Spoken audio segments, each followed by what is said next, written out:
welcome back everybody to yet another episode of Arches. So, first things first, I want to deeply apologize for the lack of uploads lately because I've just been so busy with college that I have had no time to edit any of the footage that has just been sitting here for over a month now.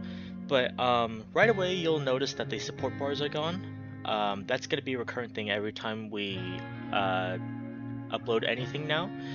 And let's be honest, it was very distracting for every episode of Arches and Echo that we did. So yeah, that's gonna be a thing. And once again, I apologize that it took me this long to get the footage uploaded and edited. But yeah, without further ado, let's get started. Yeah. You seem to be standing there for a good 10 minutes. So, what'd you see?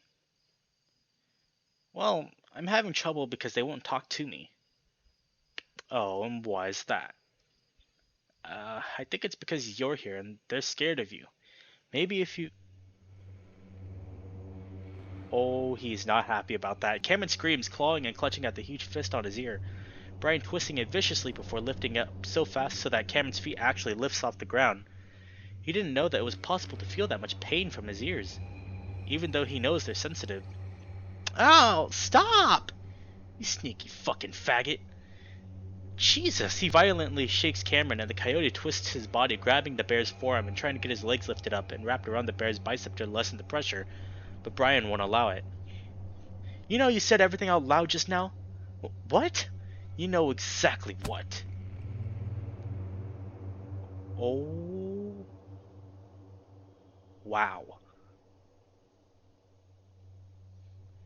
Cameron is slammed up against the trunk of a tree, the impact resonating through his body. Instantly, Brian's huge rugged muzzle is right next to his own much smaller, narrow snout, the bear snorting heavily. Cameron fights as best as he can, but his feet are off the ground again, and he kicks and twists, but the grip is much more powerful than anything he's felt before. He can actually feel his eyes bulge and his tongue stick out involuntarily, and once again he finds himself drowning.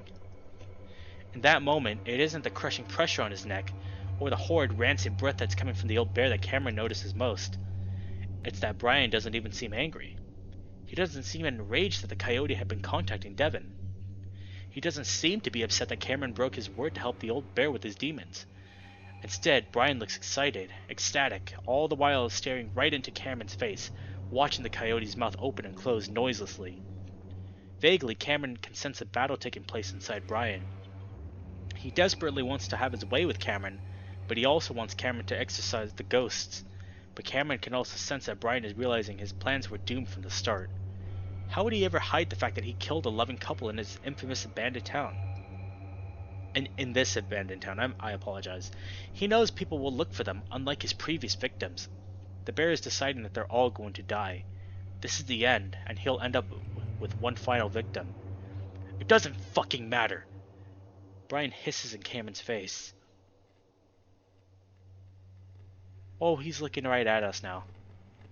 He's looking right at us now. Something moves out of the corner of Cameron's eye and he looks to see a somewhat familiar face. Its black void-like features with swirling red eyes stare at him. Oh, it's in the reflections of his eyes too. My God, it's watching him too, like it's just as fascinated as Brian. Cameron senses very little intention or emotion from this creature, but he finally realizes that its purpose in this forest is simple: record the terrible things that happen in it. Cameron is about to become one of its next recordings. Coyote's vision blurs and one paw drops, to slip into Brian's pocket, disguising it as him trying to push the bear away. He feels and finds the single key that he knew would be there. God damn it, you're a fucking cute one, you know?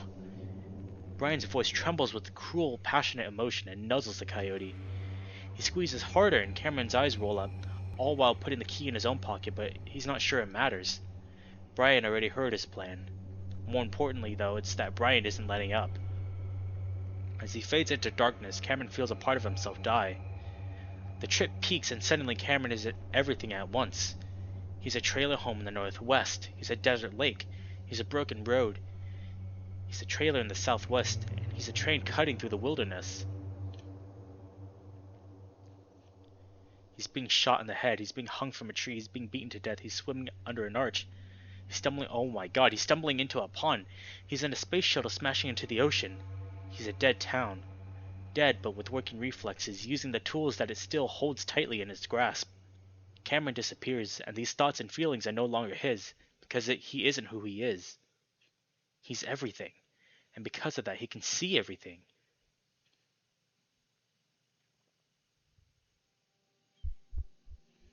Oh my god, he's back here now. Pain pounds rhythmically in their head like a heavy drumbeat, making the ears pin back tightly before they begin to whine, then they croak as their sore throat protests against making the sound.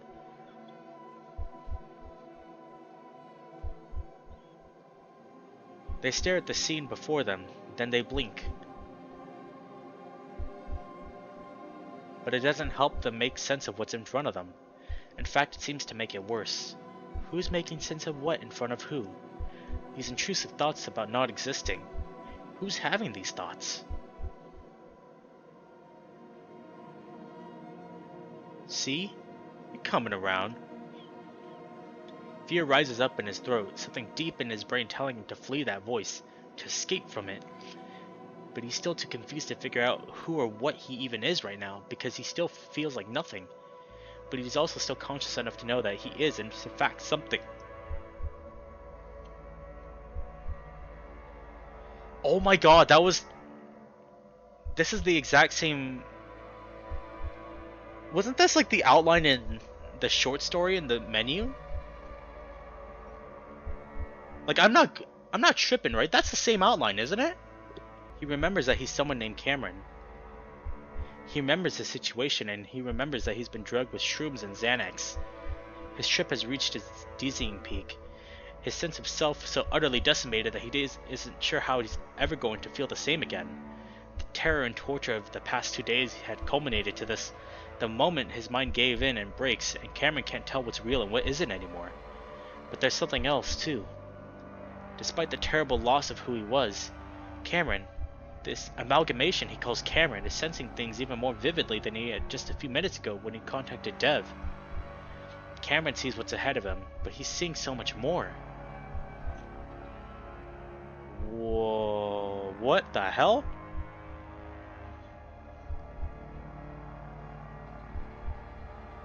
In his mind's eye, he looks forward, and he sees a myriad of people in front of him.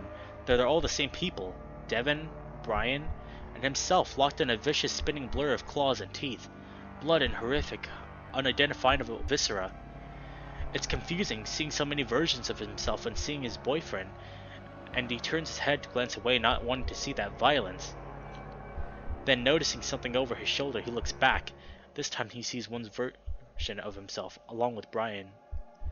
He sees his unconscious body being pinned against the tree for a while longer before he crumples to the ground. Wait, so is he dead then?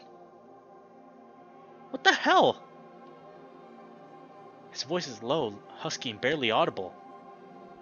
Brian laughs, startling the coyote out of his visions and violence. I choked you the fuck out, that's what! Oh, okay, so he's not dead, thank God. Cameron blinks at the bear, then back at the forest. I thought I died.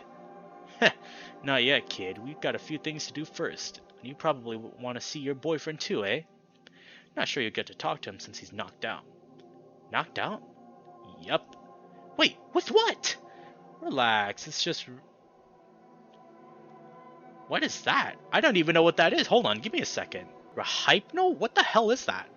Oh, it's a deep sleep drug. Okay. God, there's so many drug references in this game.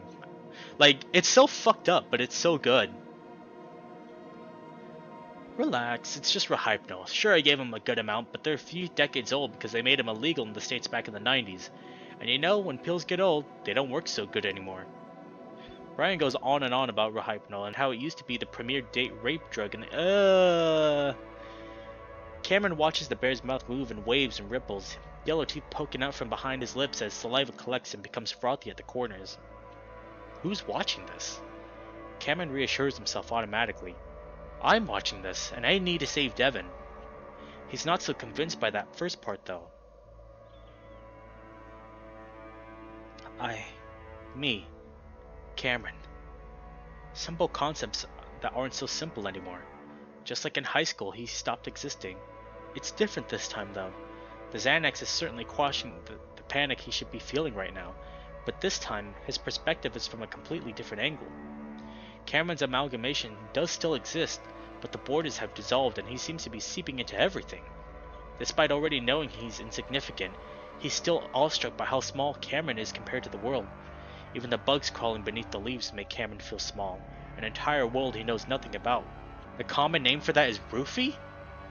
Interesting, yeah. Like, a lot of these drugs I have never known they existed before, so this is wild. But entangling his identity with the universe means that he's also entangled with Brian.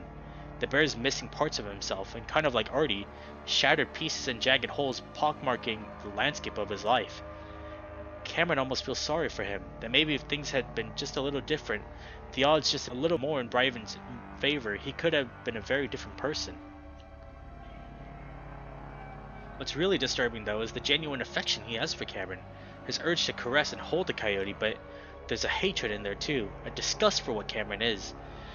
Young, attractive, and a fag. Not just queer like Brian considers himself to be, but a faggot.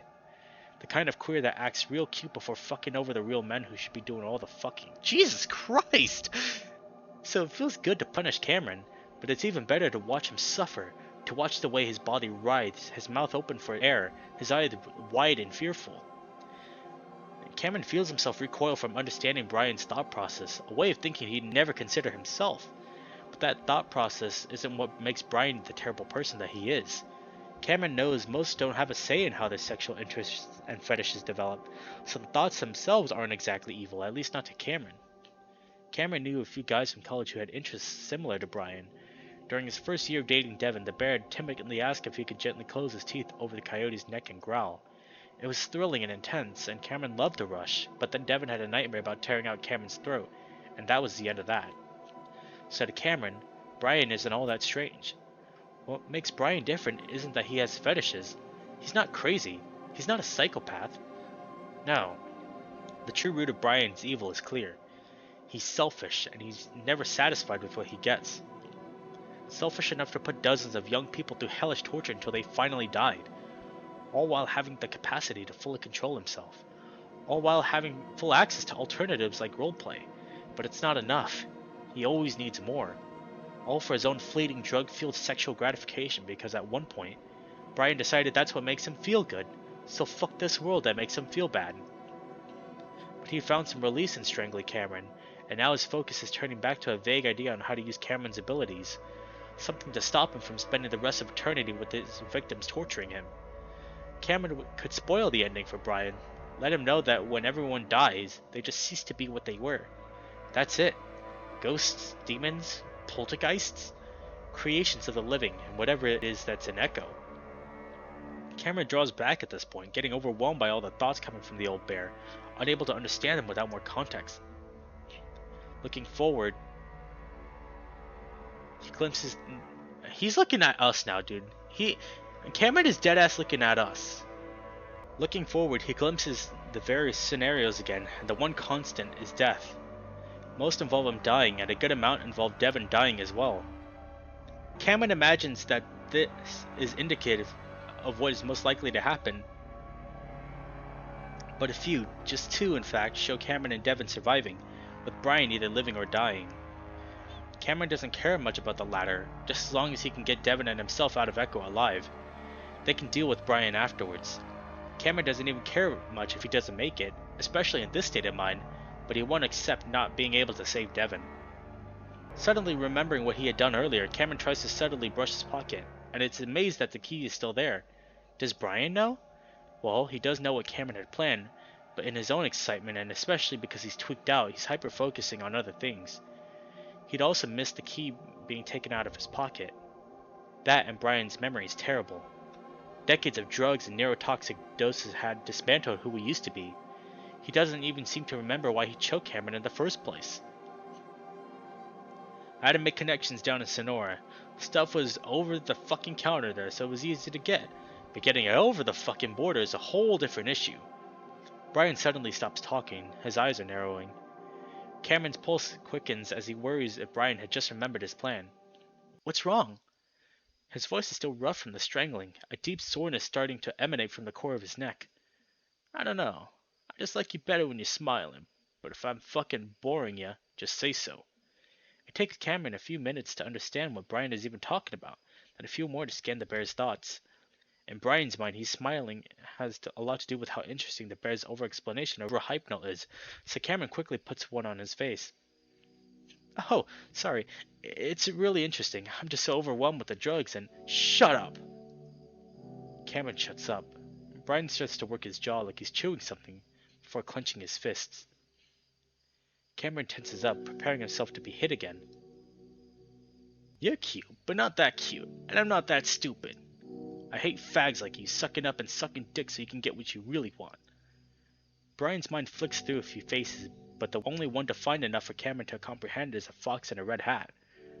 Then Brian seems to relax, but the anger is still there, the bear having honed it to become more cool and collected, which only makes it all the more terrifying. Sure, stimulants increase empathy in a normal brain, but if Brian abused them to the point that amphetamines feel like caffeine, then it probably only increases his irritability and rage. That's what his mother was like at the end, and it always confused Cameron as to why someone would want to do a drug that makes them feel worse. I got a better idea. Oh jeez, Cameron gasps as Brian grabs him by the ear. No, no, stop! I can walk with you. I won't try to run. Ow! Cameron senses the bear's amusement of his fear being pulled up by his ear again, and the coyote quickly stifles his begging, realizing it might shift Brian's interests back to using Cameron for torture rather than his abilities. The pain had been blinding, but it's nothing, absolutely nothing compared to what this bear has done to others. Cameron manages to settle into a stumbling walk as Brian pulls him along, bent over and trying to see the ground in the darkness. All the while he tries to carefully follow the bear's rough, unpredictable movements. Every minute or so, Cameron looks forward and sees the scenario he's aiming for, still within reach, so he keeps walking. Notice on the emphasis of how they say forward. That's kind of sus to me. Meanwhile, a van emerges from the trees, parked a ways off the side of the road. Brian freezes, staring. Then he lets out a surprised laugh. Ha! Well, I'll be damned! The fucker got away! Who? The coyote winces as Brian continues to hold him by his ear. Oh my god, wait, so Devin actually got out! Cameron hopes that he's talking about Devin, even though he can sense the presence of the younger bear just ahead of them. The coyote would be glad to be proven wrong about his abilities, especially if it means Devin gets away. But Cameron knows. Ha! That cat! I swear I shot him twice too! And again, he didn't do that weird jerking thing people do when you give him the kill shot, so I must have missed the second time. Thought maybe I just killed him with the first. Cameron looks where Brian is staring and sees the spot where Arturo must have been. Dark stains cover the leaves, along with what looks like vomit, and Cameron feels his own stomach churn at the sight. It's difficult to connect his outgoing, oblivious friend to the mess, and Cameron feels guilt mingle with his misery as he realizes what's happening to Artie is their fault. But he knows Artie is far away now, miles away, and Cameron silently encourages the cat to keep going, to do whatever he can to save them and himself, even though he's clearly in terrible shape. Cameron hopes Artie can hear him, even if he's awake right now. Cameron senses another ominous shift in the bear's motivation.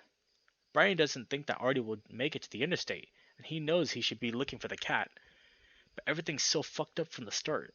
3 young men who likely have close family and friend groups, all 3 of them injured and beaten, all 3 knowing full well what Brian is capable of. There's no point to it anymore. Brian had somehow almost reverted to think he'd get away with all of this somehow, but no. This is the end. Well, guess that's it then. Figured I was getting close for a while now. The calm which Brian accepts his nearing demise makes Cameron want to try to escape all over again. Why can't this bear just end it without taking them down with him? It's the end for him, not them. Can I see Devin? Cameron half-heartedly smiles, hoping it might sway the bear, but he's not paying attention to the coyote. Brian shakes his head at the sober version of himself, the version that actually did plan to let Cameron go, because why would he add his problems by killing the Yote if he said Yote could take them all away? That's why he tried to be nice to him, and then of course things got out of hand.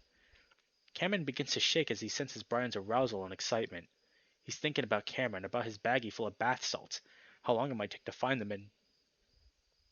Cameron blanches mentally, unsure of what that dark place full of death is, but he knows that he does not want to go in there. Where are you taking me? You're the psychic, figure it out. Keeping his hold on the coyote, Brian pulls Cameron towards the van.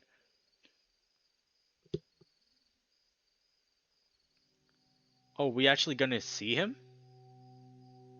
It isn't long before Artie realizes. Oh, we're playing as Artie now. It isn't long before Artie realizes that the lights along the interstate are actually a lot farther away than he thought. He has no idea how long he's been walking, but it feels like at least an hour, and the road is maybe just a little closer. At this point, he's so weak, his movements are so uncoordinated, that deep down he knows his body's about to give up. Every dizzy spell, every wave of anxiety, it terrifies the cat that he might have another seizure, and if he does, he knows he won't be getting back up. Artie, please. Cam? Artie looks around hopefully. He'd probably start crying now if Cameron just showed up, if only because he wouldn't be alone anymore. But then Artie sees a pair of headlights closer than the others, and it gets closer and closer. Artie notes that the lights are coming right toward him, and he doesn't bother getting off the road, feeling like this must be a light at the end of the tunnel situation. Oh jeez! Then the lights slow and Artie hears the sound of an engine. What the fuck are you doing standing there like a fucking idiot on the fucking road? Artie's ears twitch, recognizing the voice from somewhere in his past, and what might as well be another life. It's hard to tell because they're screaming at him. A car door opens and Artie just stands there, lost in the light. I told you guys to It's Duke! Holy shit! I told you guys to fuck off! First the fucking bar is closed because of some fucking cold, and now you're coming here to fuck with me? I just want a cunting drink to cunting relax! Artie furrows his brows, never having heard that particular word used in such a way. A figure starts to materialize in front of Arturo, and finally he recognizes him.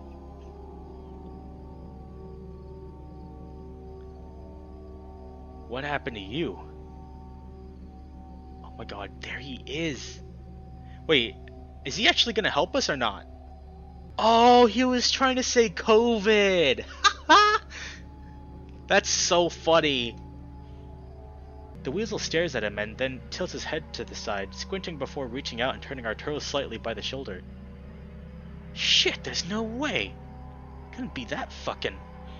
The weasel trails off and looks at Artie's face. Who did this? Artie reluctantly opens his mouth, for some reason feeling almost embarrassed about his condition. Bar... The weasel stares at him with an odd look. Bar? Yeah, I was at the bar, it's closed. Bear. Bear? Brian? Arturo nods and regrets it immediately as he almost falls over. Damn, you're real fucked up, aren't you? Arturo stares back at the weasel and notices his expression, like he's trying to decide something. It's not the right reaction to the situation, and Artie suddenly feels like he might be in danger, but he has no idea why. All he remembers is that this old man had floored Devin with 2 swings, so combined with his current state, he can't do a thing. And the weasel seems to come out of whatever it was he was thinking about. Well, I'll be damned. And this is it then, isn't it? That stupid motherfucker. Alright, get in. We're going to the hospital. Oh my god, yes! Oh my god! Holy shit, wait, is Duke having a good arc right now? Is he having a redemption arc? Is Duke actually having a redemption arc? Cause in Echo, this guy was fucking crazy, just like the rest of them. God, that's amazing though. If Duke is actually helping us, he is being the real MVP right now. Arturo stumbles forward, and once the weasel realizes he's having trouble moving at all, he helps Arturo inside. As he does, the weasel sucks in a breath, grimacing. Jesus Christ. This is making me not want to do what I'm gonna have to do after this. But you know, everything's gotta end eventually. Arturo isn't sure what the old weasel is talking about, but if he's taken him to the hospital, then at least he's on the right track. Friends. Yeah, I'll call Peyton PD once I drop you off. Gotta make sure I can beat him back though. Oh my god, Duke is having a redemption arc. Oh my god, that is amazing. Arturo decides that it's the weasel who's acting strange. But as the strange weasel starts to make a 3-point turn to drive back toward the interstate, Arturo is only grateful. He's done what he can, and now the rest is up to God. He can only pray. So he prays for Devon, Cameron, Maria, and himself, because if he survives, he knows the road in front of him is long, fractured, and broken. Oh my god, that is actually incredible. That is actually incredible. Duke having a redemption arc is the best thing. Oh wait, oh we're moving. Devon feels his body bounce and shaken on a hard metallic surface, occasionally leaning from side to side, feeling like he's laying down in a car taking sharp turns. The bear opens his eyes, groaning. Dev? Cam? Is Cameron driving? The Coyote has his own sedan that he drives, but usually if they're out together, it's in Devon's Jeep. At first, he thinks maybe he's given the wheel to the Coyote so that he himself can get some rest, but they came in the Jeep, and Cameron can't drive standard, right? Come on, stop assuming things. Lately, Cameron seems to bristle whenever he does. Lately, as ever since they got to Echo. Devon, I'm here. How you doing? Cameron's concerned, gentle voice is clearly masking something strained and desperate underneath. Cameron? What's wrong? I told you, he's all drugged up. But he can barely talk. Cam? Exactly. I already told you I roofied him. It's like blacking out. Anyway, it's wearing off. He's just tired. Is that blood? Why is he bleeding? Did it to himself. Imagine what a mess he'd have if he wasn't drugged, right? Never trust a bear to stay put where you chain him up. Devon, can you hear me? Are you okay? Yeah. Yes. And he's drifting back to sleep again. More sounds of driving on a rough road, gravel grinding underneath the wheels and hitting the undercarriage. When he comes to again, it's stopped, and Devon realizes the van doors are open. Huh. Looks like it did wear off just in time. Can I go to him, please? Devon sees that one look of Cameron's ears and twisted in the older bear's grasp. The Coyote's head tilted to the side, wincing as he tries to get a better look at Devon. The younger bear becomes very still, seeing his best friend being held by the worst person he's ever met. One of his soft, sensitive ears that Devon had played with countless times in the past is now twisted tightly onto itself. In Brian's other paw, he holds a shotgun. On top of it all, Brian looks angrier than usual. In fact, he's looking at Cameron with an expression of utter contempt, all while Cameron isn't paying attention to him, looking intently at Devon instead. Of course. Fucking typical. Glad I saved this. He suddenly grabs the Coyote by the shoulders and turns Cameron around to face him, to face away from Devon. Even so, there's no confusion as to what happens to Cameron next. Brian turns slightly away from Cameron, then spins and sends the back of his fist across the Coyote's muzzle. Wow, dude. The sound is so loud that Devon is shocked awake, adrenaline compensating for the sedative. At first, Devon refuses to believe what he just saw, a sound that could have been made with Cameron's muzzle. The Coyote head snaps right before he instantly starts to crumple, but Brian holds him up. Hey! Devon yells automatically, shocked by what he just saw. He'd never seen someone hit that hard in his entire life. In the silence that follows, the distant sound of something small clatters against around the van, as if a plastic bead had been thrown against the metal walls. Devon hears it land next to him, and looking down he sees something long spinning in place before finally coming to a stop.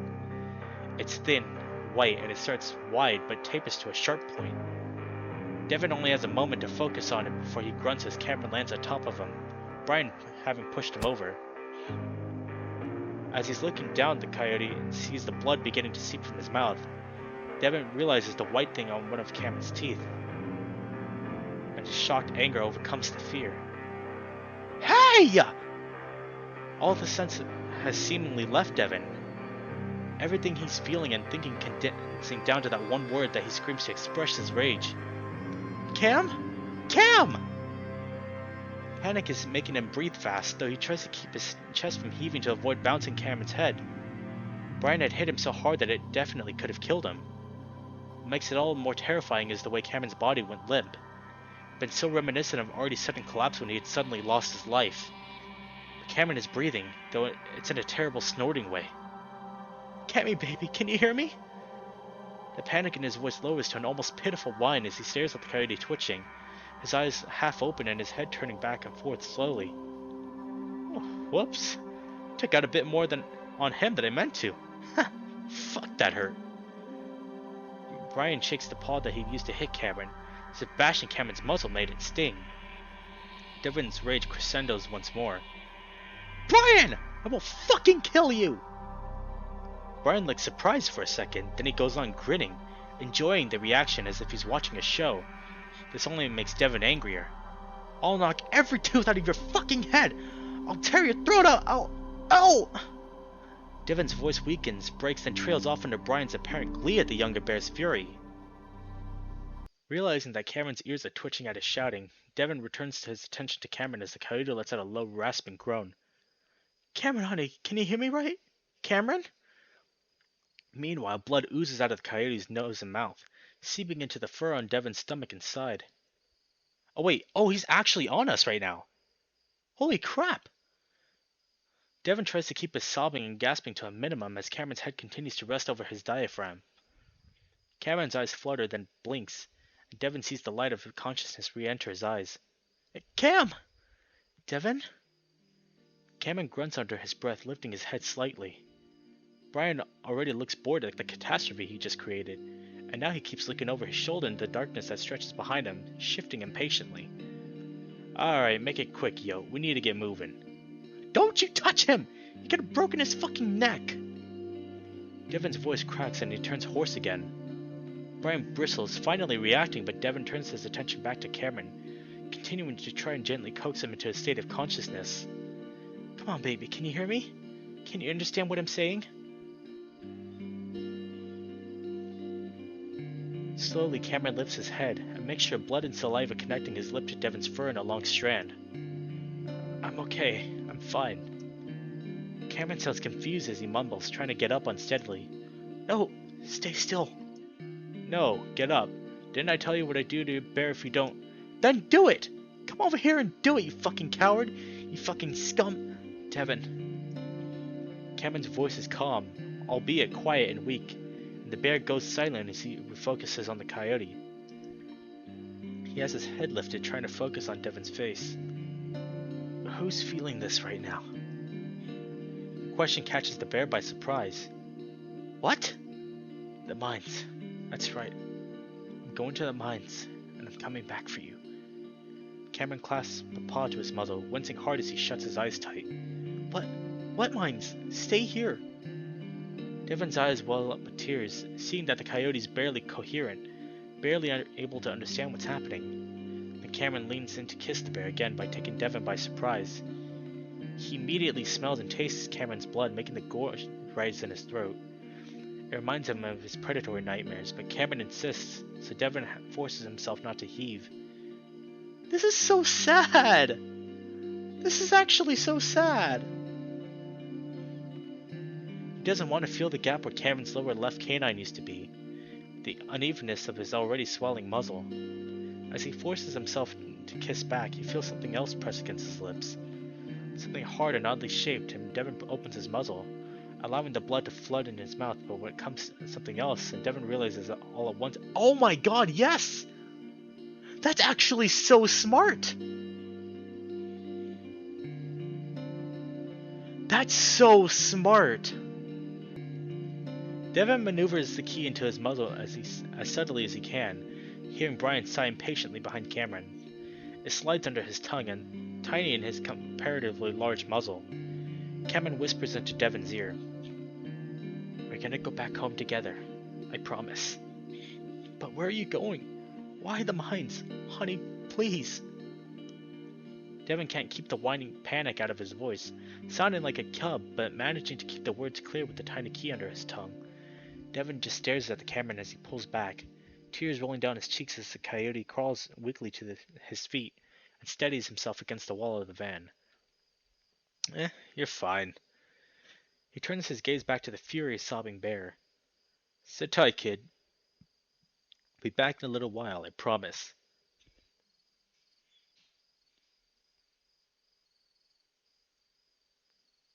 Oh, wow. Being knocked out, regaining consciousness, stumbling his way through the dark, all while on an untold amount of shrooms, is harrowing. That's the only word Cameron feels is appropriate for the situation. Harrowing. The world is more dreamlike than his dreams. This combination of disorienting factors leaves Cameron fumbling through a series of events that immediately after he'd reached the old bear. Brian grabbed his paw and suddenly they were moving swiftly through the desert before Cameron is pulled into a place that's cold and dark, lit up dimly by an old electric lantern, its handle hanging from the barrel of Brian's shotgun. If Cameron thought his perception of time was fucked on weed, now it's twisted over on itself. He's exhausted, having not eaten a proper meal in well over a day, and his throat is so dry, he thinks he might be willing to drink Brian's drugged water. Each time Brian goes around a bend first, or his bulk obscures it, the lantern's light disappears and leaves Cameron in darkness. Each time that happens, brilliant red arcs crowd his vision. Oh boy. Oh, we're in the mines now. Whew. Okay. I think we're probably gonna have to leave this here, everybody, because wow, that was a lot to take in. Like, holy crap.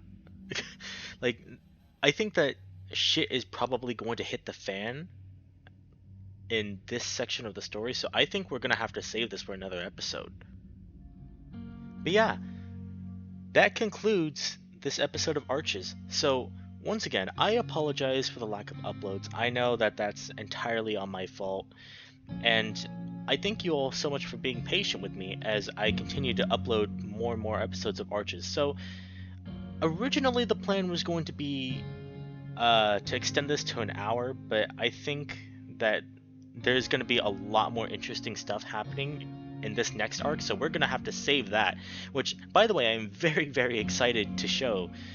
But yeah, that concludes episode 5 of Arches, and this will probably have 7 episodes instead of the original 5. So yeah, thank you all so much. I'll be sure to keep you all updated on Arches, and I'll see you in the next playthrough. Bye bye!